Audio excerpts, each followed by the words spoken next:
10 years ago, if you said the United States would launch an all-out, no-holds-barred mass deportation campaign, people would have laughed at you.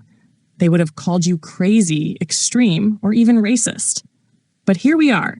The federal government just rolled out an unprecedented crackdown, and most Americans are on board. So how did we get here? It all comes down to a concept called the Overton Window. Let's break it down. What is the Overton Window? The Overton Window is a way of understanding how ideas shift from unthinkable to policy reality. Picture it like a moving target. What's politically acceptable changes over time based on culture, media, and leadership. What was once radical can become mainstream, and what was mainstream can become obsolete. Immigration policy and the Overton Window shift. Now, let's apply this to immigration. In 2012, Obama introduced DACA, allowing Dreamers to stay. At the time, mass deportations were considered an extreme position.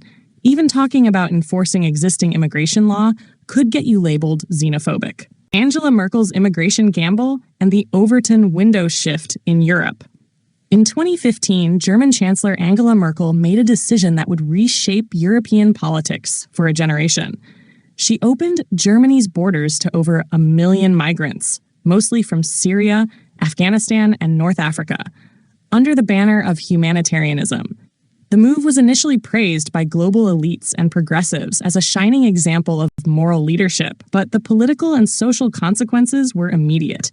The sheer scale of migration overwhelmed German cities, strained public services, and led to sharp increases in crime and social tensions.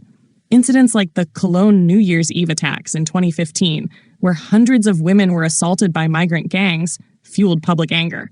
Merkel's approval ratings took a hit, and the political center in Germany and much of Europe began to unravel. By opening the floodgates, Merkel inadvertently slammed the Overton window to the right across the entire European continent. Before 2015, strict immigration policies and nationalist rhetoric were largely seen as extreme positions, confined to fringe parties like France's National Front or Germany's AfD. But the backlash to mass migration pushed once radical ideas into the mainstream. Anti-immigration sentiment surged, nationalist parties gained ground, and even centrist leaders were forced to adopt tougher stances on immigration. Countries like Hungary, Poland, and Italy flat out refused to accept EU-imposed migrant quotas. And in Germany itself, Merkel's own party was forced to walk back its open border stance to stay politically viable. A decade later, Europe's political landscape is fundamentally changed. Even left-wing governments in countries like Denmark and Sweden now enforce strict immigration laws, while right-wing populist leaders like Giorgia Meloni in Italy and Geert Wilders in the Netherlands have ridden the anti-migrant wave to power. Merkel's decision didn't just change Germany, it reshaped the entire European political spectrum. What was once considered radical nationalism in 2014 is now standard policy across much of the continent. Just like in the US today, mass migration forced a political realignment, and the Overton window shifted right, permanently. Fast forward to today, 4 weeks into Trump's second term, and what was once extreme is now government policy. Federal agents are rounding people up, sanctuary cities are bending the knee, and mass deportations are happening in real time. The window has shifted. Why this was inevitable? People think this shift happened overnight. It didn't. Public sentiment on immigration has been shifting for years. Look at the numbers. Voters, even some Democrats, now support deporting illegal immigrants.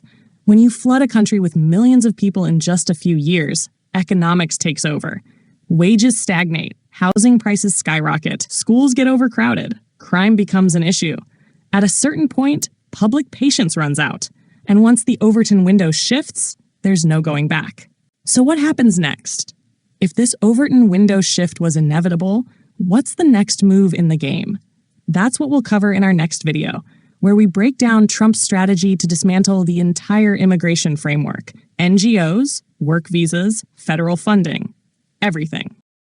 Make sure to subscribe, hit like, and drop a comment below. Do you think the Overton window shifts again? Or is this the new normal? Let's hear it.